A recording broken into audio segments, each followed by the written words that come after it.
Elles sont femmes de céréaliers, d'éleveurs, de viticulteurs, en agriculture conventionnelle, biologique, raisonnée. Elles viennent de petites, moyennes ou grandes fermes implantées sur toute la France. Sont issues du monde agricole ou le découvrent jour après jour. Entre les coups de main à la ferme, la vie amoureuse et familiale, conditionnée au rythme des cultures, de la météo et des animaux, elles-mêmes salariées ou agricultrices, mères, ces femmes sont les piliers de leurs conjoints agriculteurs.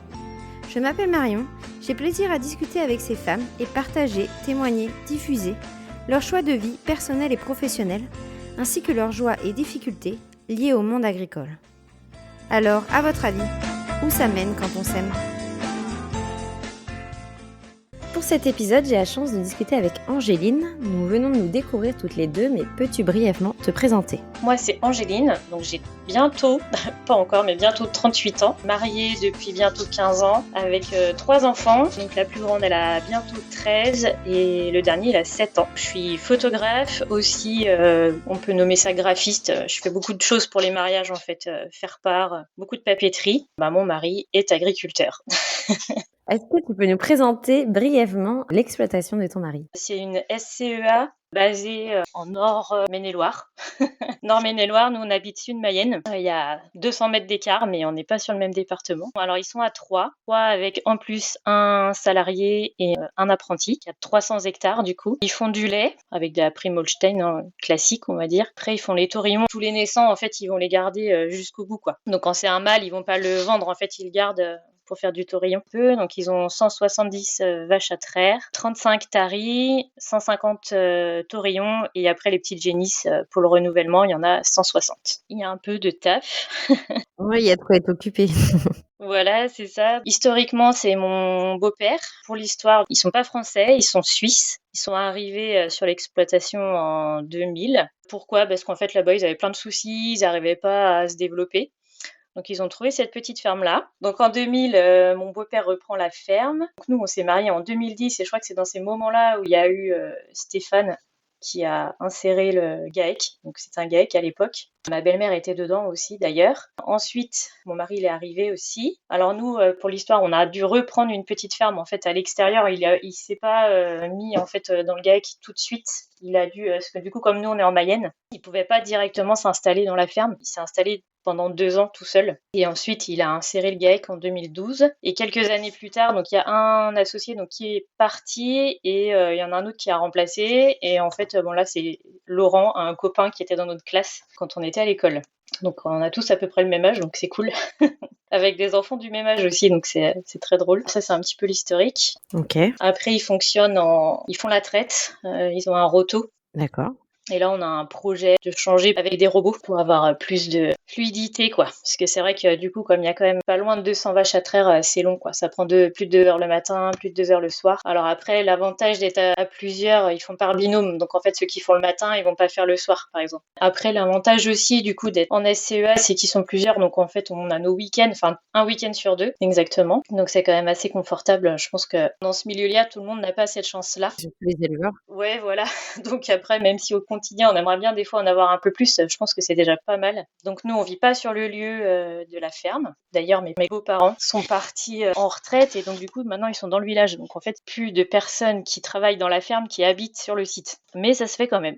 Après, on n'habite pas à 50 km, donc c'est quand même assez gérable. Mais ce qui fait que la particularité, après, c'est plus pour moi, c'est que du coup, je suis vraiment 100% toute seule quand je suis à la maison, en fait. Ouais, bien sûr. Parce qu'après, moi, je travaille. En fait, c'est pas très compliqué. On a un bâtiment qui est à côté de la maison, qui était la salle de traite en fait avant, et qu'on a rénové en atelier. Donc le rez-de-chaussée, c'est mon atelier, et au-dessus, c'est mon studio. Donc c'est resté un bâtiment de travail. Ça a juste un petit peu changé de fonction entre-temps. Je suis quasiment tout le temps à la maison quand même, quoi. Du coup. Ouais, trop chouette. Et en plus, du coup, tu as la place d'avoir ton espace à toi pour t'épanouir professionnellement aussi sur le lieu. Oui, c'est ça. Et puis du coup, l'avantage aussi, étant photographe, faut avoir des spots. Au lieu d'avoir à me déplacer, d'aller chercher des parcs, des lieux et tout, en fait, moi, j'ai tout chez moi. Donc en fait, ça me permet d'avoir adapté en fait ces spots-là. Je propose des petites choses. Alors c'est tout simple parce qu'après, ça reste très nature quand même, mais j'ai des balançoires, par exemple, sous les arbres, très nature, très brut, avec des branches. Et je connais mes spots par cœur, du coup. Et c'est vrai que c'est un gros avantage du coup pour moi, ça me permet le samedi, d'enchaîner les séances tout en ayant les enfants en fait à la maison. Bon après ils grandissent aussi, donc ils deviennent de plus en plus autonomes, donc ça me permet ça. Avant, c'était un peu plus compliqué. C'est un gros, gros avantage. Ok, ouais, je comprends bien. Pour parler un peu plus de toi maintenant qu'on a une visu du contexte, d'où est-ce que tu viens initialement et est-ce que tu viens d'un milieu agricole? Alors moi, initialement, je me destinais dans l'horticulture. Moi, j'ai des parents qui sont passionnés, mais vraiment passionnés, de fou dans tout ce qui est plantes, la nature. Mon père, du coup, il était paysagiste, il était à son compte. Ma mère, elle travaillait dans le bureau, en fait, hein, enfin un truc assez classique quand on travaille en couple. Donc moi, je me suis orientée, enfin je voulais faire du coup, tout ce qui était plus production en pépinière. Donc c'est pour ça du coup que j'ai fait une école, agricole, donc j'ai fait un bac, TSP et c'est là du coup qu'on s'est rencontrés. On était dans la même classe. Suite à ça, j'ai fait un BTS horticole, en alternance. Donc du coup, je bossais, j'étais déjà dans le monde du travail, on va dire. J'étais en pépinière dans une grosse boîte. Et puis une fois que j'ai fini mon BTS, en fait, avec mes parents, on avait un projet de lancer une jardinerie et de vendre en fait les plantes qu'on produisait nous-mêmes. Ça s'est lancé dans la foulée. En fait, cette jardinerie, c'était un peu autant mon bébé que ceux de mes parents. Je m'y ai donné corps et âme, on va dire. Donc du coup, dès que j'ai fini mon BTS, en fait, j'ai inséré l'entreprise familiale et on a monté cette fameuse jardinerie. Donc c'était vraiment, à l'époque, on va dire, une très belle expérience professionnelle parce que du coup, j'ai appris beaucoup de choses. J'ai pas fait que de la vente, en fait. Il y avait vraiment tout. J'étais autant dans les bureaux que dans la production. On faisait aussi des fleurs coupées. Enfin, on vendait vraiment toutes sortes de choses. C'était la petite jardinerie, on va dire, de campagne. Donc, puis en plus, on avait des clients réguliers, donc c'était assez sympa. Du coup, cette jardinerie, elle était située à peu près 1 heure de route de là où on habite. Donc du coup, ça a vite été un frein, on va dire, du coup, quand on a des enfants. Donc nous, en fait, on s'est mariés en 2010, c'est au mois de mai. Au mois de juillet, mon mari, du coup, il s'installait. Donc on reprenait la petite ferme avec une maison où il y avait tout à refaire. On pouvait vraiment pas y vivre. 1 an de travaux très conséquents. Dès qu'on est arrivé dans la maison, c'est là où je suis tombée enceinte. Hein, c'était tout de suite, direct. Je pense qu'en fait, d'avoir passé de 2 ans avec des gros projets à jamais m'arrêter, puis à l'époque, on avait 23, 25 ans, donc on était jeunes. Donc, je m'ennuyais, en fait, à la maison. Et c'est là que je me suis amusée à faire des petites bidouilles en papier. Je vendais ça, en fait, sur des sites internet qui n'existent plus aujourd'hui. Ça a vite marché et je me suis vite rendu compte qu'il y avait un petit potentiel en fait là-dedans, puis ça me plaisait bien. Donc je me suis dit, bah après tout, ça pourrait être cool de développer un peu. Et puis comme ça, la jardinerie, j'y fais un petit peu moins, et puis je serais plus présente en fait à la maison. Quand tu parles de bidouille, c'est de la papeterie ou c'est ce que tu disais, un peu du graphisme, faire part, et cetera, c'est ça? Oui, bah c'est ça. Alors oui, bidouille, parce qu'en fait, si je dis vraiment ce que je faisais au début, c'était des petites étiquettes. Donc il n'y a rien de fou. Et puis, je sais pas, ça a pris une ampleur en fait assez rapidement. Et puis après, les gens m'ont demandé, bah tiens, j'adore ça, j'aimerais bien les faire part sur le même thème. Et puis en fait, de fil en aiguille, j'ai commencé à faire plein de choses en fait. Et puis ça, c'était vraiment le tout début, quoi. OK.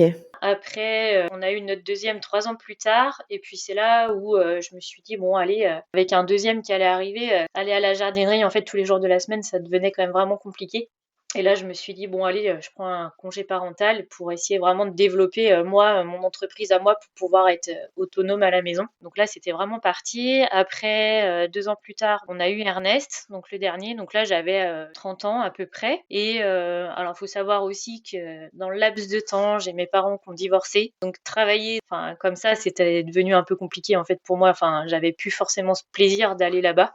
Le fait de voir aussi que j'avais un potentiel moi à développer toute seule mon truc, vraiment ça me plaisait. Donc je me suis dit allez, il faut aller là quoi. Qu'arrivé à peu près à 30 ans, je me suis dit bon bah c'est cool de faire la papeterie, c'est quelque chose qui me plaît, j'aime bien, ça fonctionne, mais j'ai jamais rêvé en fait de faire ça. Et je voyais qu'il y avait un petit truc en fait avec la photo. Il y a quelque chose là-dedans, j'arrive pas à explorer. En fait, je suis bridée. Il y a quelque chose il y a un truc à faire. Je me suis dit bon allez, puis mon mari m'a bien soutenue aussi là-dessus.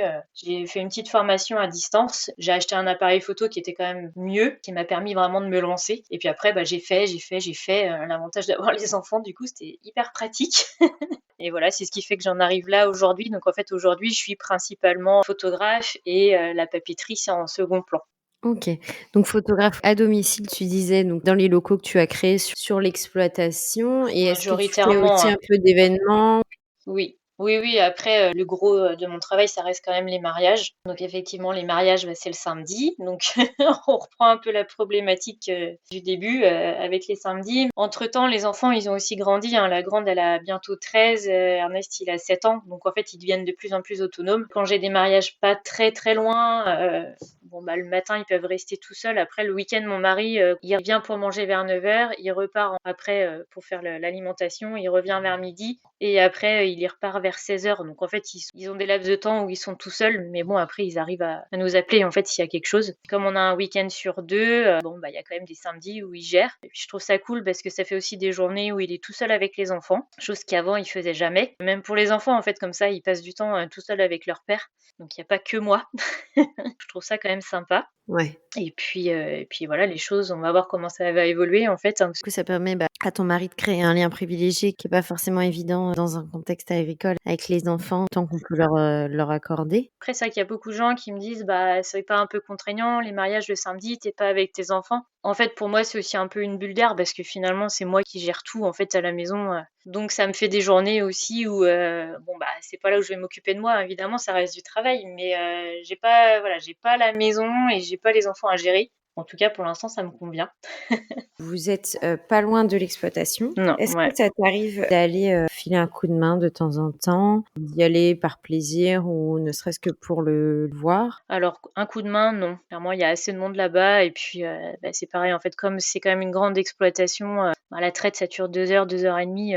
Puis c'est assez, technique, quoi. Donc moi, alors autant quand, il était installé, les 2 premières années où il était là où on habite et ben, sur la fin, j'étais presque autonome à faire la traite, je lui donnais facilement un coup de main. J'ai vraiment lâché parce qu'après, en fait, j'ai eu les enfants et du coup, non, si, alors à la maison, on a des génisses, hein, parce que du coup, on a un bâtiment, donc on a quand même quelques bêtes, donc ça peut arriver de temps en temps. C'est succinct, quoi. Anecdotique. Voilà, c'est Ouais, ouais, anecdotique. OK, je comprends. Mais après, si, on y va de temps en temps, bah, plus, au beau jour. Prendre le chien, voilà, ça nous fait une balade. Voilà, je vais pas y aller, toutes les semaines. Quoique après là, on essaye de faire le dimanche matin. Les week-ends où il travaille, il rentre pas pour pouvoir être à la maison, vers midi parce qu'en fait sinon, il rentre, trop tard et puis, ça lui fait pas de pause. Que les dimanches, ouais, il se lève à 4 heures et puis, il a du boulot jusqu'à midi, quoi. Donc ce qu'on fait, bah, tout le monde se lève et puis on va à la boulangerie, puis on amène le petit déj là-bas.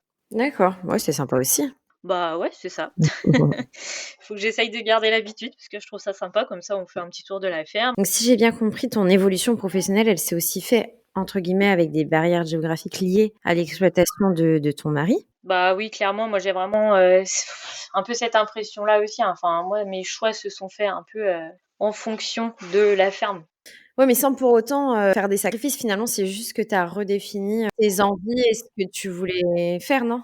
Oui, je pense que c'est ça. Puis bon, après, à 23 ans, on n'est pas très vieux non plus. Enfin, aujourd'hui, les changements de carrière, il y en a plein. Et puis je pense qu'à l'époque, j'ai vécu dans un contexte où faire un travail artistique, c'était pas forcément un métier. En fait, moi, ce qui me plaisait aussi beaucoup quand j'étais jeune, c'était de faire fleuriste. C'est un truc qui m'aurait beaucoup plu. En fait, mon père, comme il avait un pied dans l'horticulture, il avait un copain qui produisait des roses. Donc j'avais été faire des stages là-bas. Et à chaque fois, donc quand on allait livrer les roses chez les fleuristes, tout le monde me disait mais faut pas faire ça, tu gagneras jamais ta vie et tout. Donc en fait, à force de l'avoir entendu, etc., mine de rien, enfin du coup je me suis dit bah je vais pas m'orienter là-dedans, c'est pas possible. Bah, c'est pour ça qu'en fait finalement c'est vraiment des années plus tard que je me suis dit bah et pourquoi pas. Je comprends, mais du coup, ton lien avec les fleurs, le contexte dans lequel tu as grandi, est-ce que voilà, où tu souhaitais toi te Mmh. rapprocher de l'exploitation et puis voilà, de tout simple de t'installer avec ton conjoint. Est-ce que tu t'es pas dit: «Et est-ce que je ferais pas des fleurs sur l'exploitation?» Est-ce que c'est une question que tu t'es posée? Alors à un moment peut-être oui, je me suis dit pourquoi pas, mais en fait, je sais pas comment je pourrais dire, tout s'est fait tellement petit à petit, on va dire. Donc en fait pendant 4 ans, j'étais plus à 100 en fait là-bas, mais j'avais encore un pied dedans un petit peu. Puis c'était quand même toujours quelque chose qui me plaisait, malgré tout. Bah, après encore aujourd'hui, hein, je pourrais si je voudrais, surtout qu'en plus là, ils sont en train de monter une méta.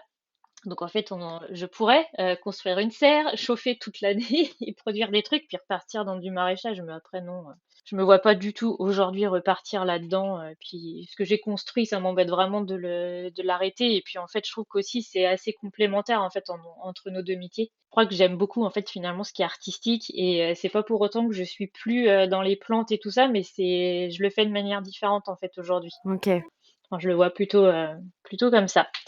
Ah ouais, je comprends bien. Puis vous avez aussi trouvé votre, équilibre là. Oui, je pense qu'il y a ça aussi, hein. Et cette année, par exemple, en mariage, j'ai eu 2 couples d'agriculteurs.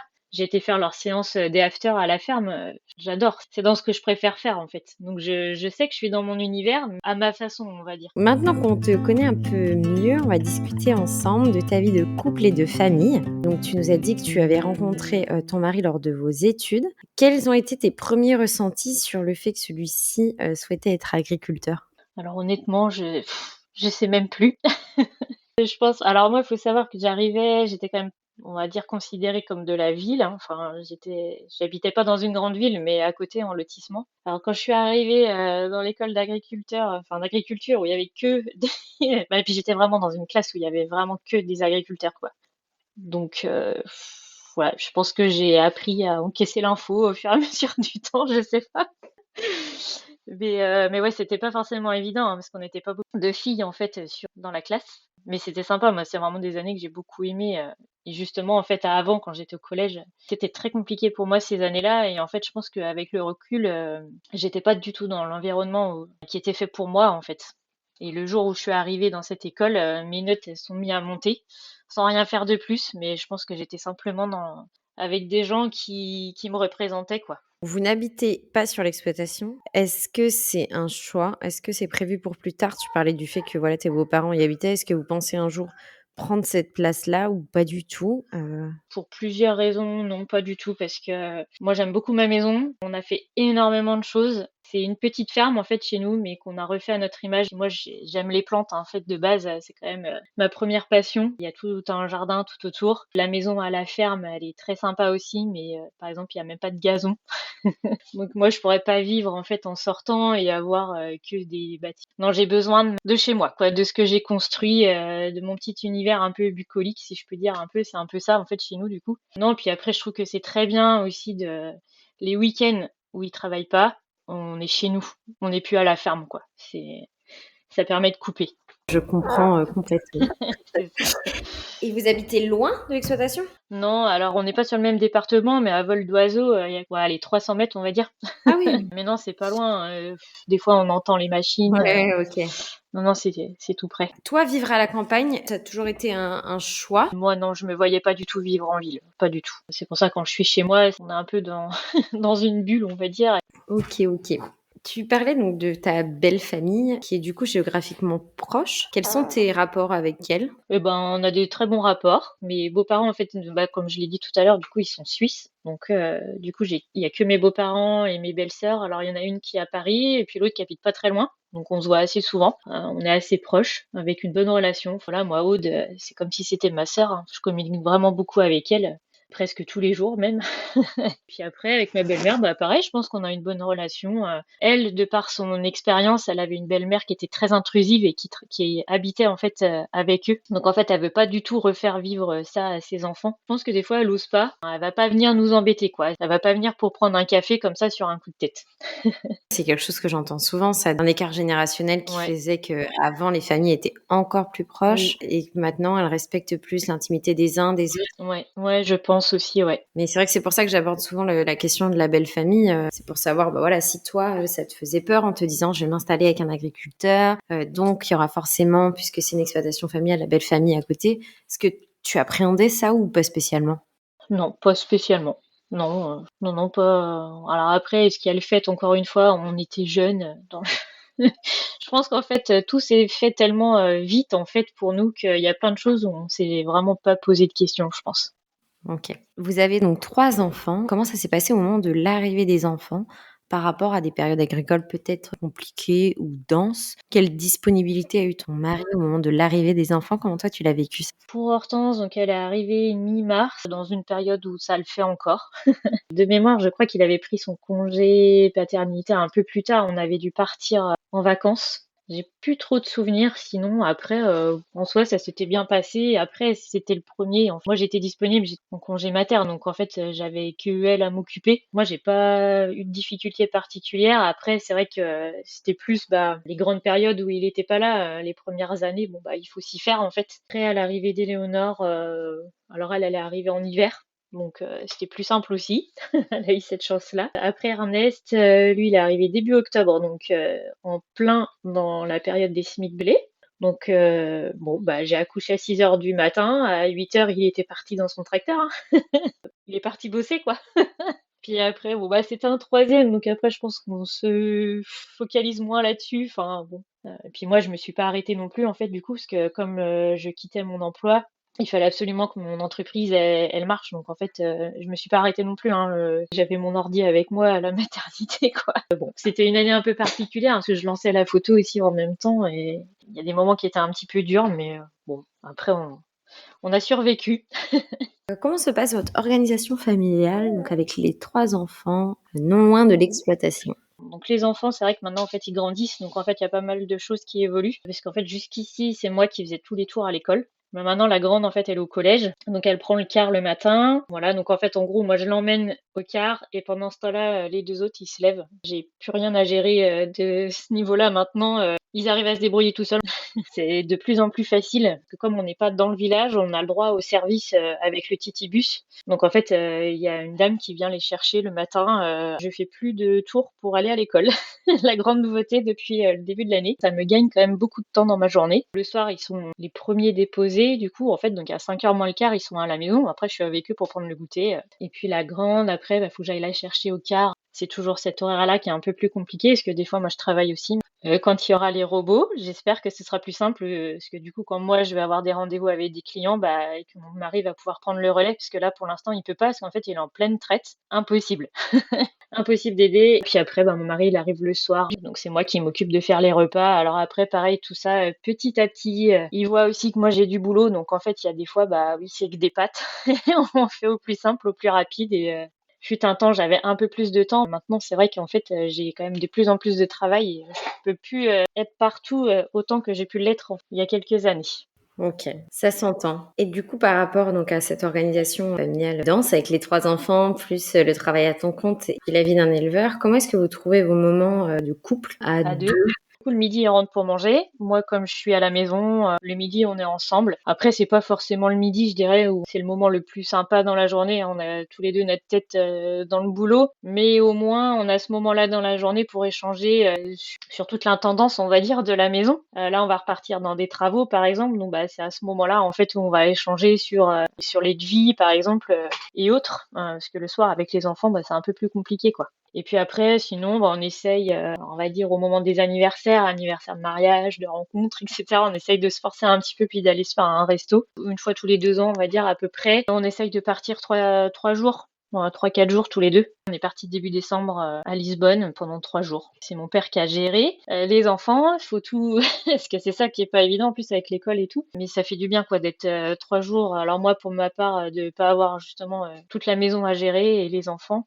Et puis on se retrouve dans un contexte différent, quoi. Je pense que c'est important de s'obliger en fait à le faire. Puis de se retrouver aussi un petit peu. Ouais, c'est ça. En famille, tous les 5, vous partez un peu en vacances? Oui, alors après on est plus, on va dire week-end. Alors après encore une fois, comme il a un week-end sur deux, c'est un peu plus simple. J'essaye moi pendant les vacances scolaires d'avril et d'octobre. Alors c'est pas systématique, hein, mais j'essaye en tout cas. Je réserve un petit Airbnb dans des coins divers et variés, mais pas trop loin non plus. Le dernier qu'on a fait, par exemple, on a été visiter les châteaux de la Loire. Du coup, le truc cool, c'est que j'ai réservé, on a dormi sur une cabane sur l'eau, quoi, sur les bateaux en bois. Petit truc sympa. Ouais, trop chouette. Sinon, bah, l'été, alors du coup, on a tous les deux notre pleine saison en même temps.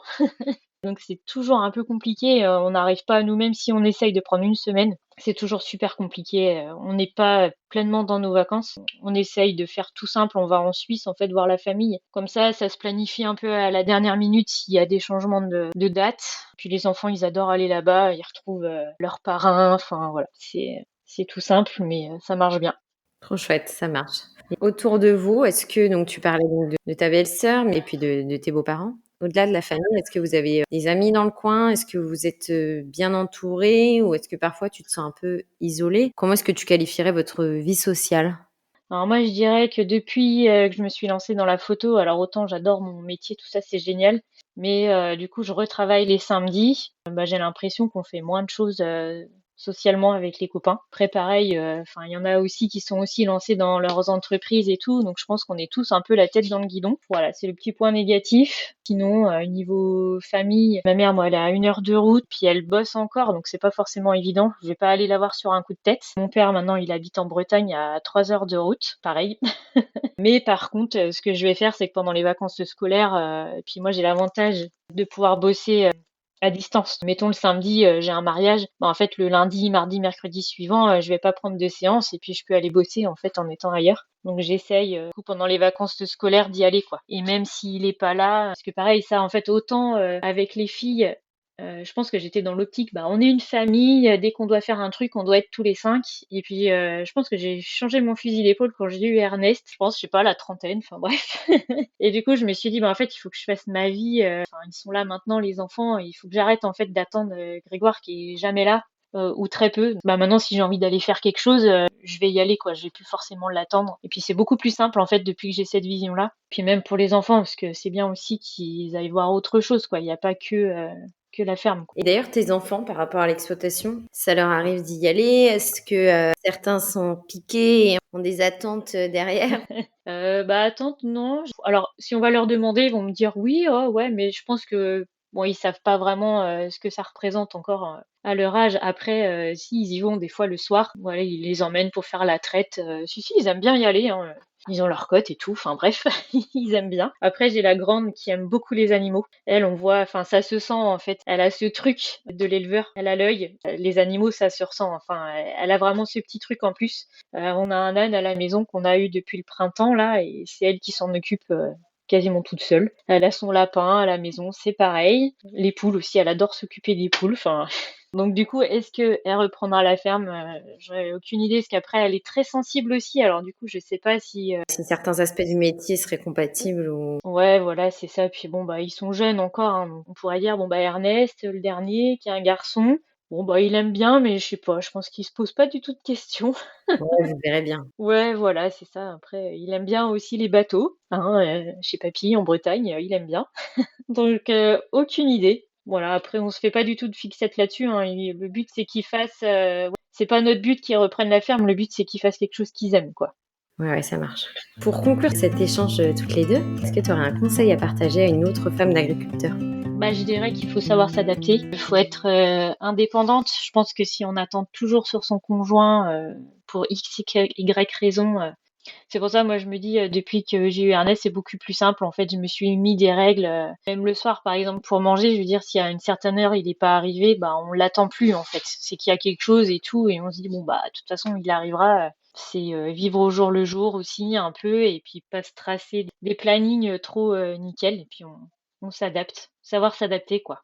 Et enfin, qu'est-ce qui, selon toi, t'épanouit chaque jour dans ta vie de femme d'agriculteur? Déjà, je pense que notre lieu de vie, déjà, qui est quand même assez exceptionnel, hein. Je pense que tout le monde n'a pas ça. On vit au milieu de la nature, quoi. Le matin, on va ouvrir la fenêtre, on va voir des chevreuils passer. J'ai pas vécu ça quand j'étais jeune, hein. Je savoure tout ça. Puis après, le fait d'avoir quelqu'un qui est très autonome aussi, qui est capable de tout faire. Ils sont bricoleurs, enfin, ils savent tout gérer, quoi. S'il y a besoin de construire un enclos avec du bois ou n'importe, enfin, ils savent gérer. Il va s'occuper de la voiture aussi, mécanique, enfin, ils font de tout. Malgré que nous, quand même, en tant que femmes, il faut quand même qu'on sache se débrouiller pour beaucoup de choses parce qu'on peut pas toujours compter sur eux. Mais en même temps, quand ils prennent le temps, ils savent leur donner, quoi. Ça marche. Écoute, merci beaucoup pour cet échange. Et de rien, voilà, j'espère que j'ai été assez claire. C'est pas toujours évident de mettre des mots, des fois. On se pose pas toujours ces questions, d'ailleurs, nous-mêmes, alors c'est pas évident. C'est ainsi que s'achève notre échange. Si cet épisode vous a plu, n'hésitez pas à le diffuser autour de vous. Mesdames, si certains propos font écho à votre vie, ou au contraire sont bien différents de vos choix personnels et professionnels, n'hésitez pas à venir discuter avec moi dans un prochain épisode. À bientôt!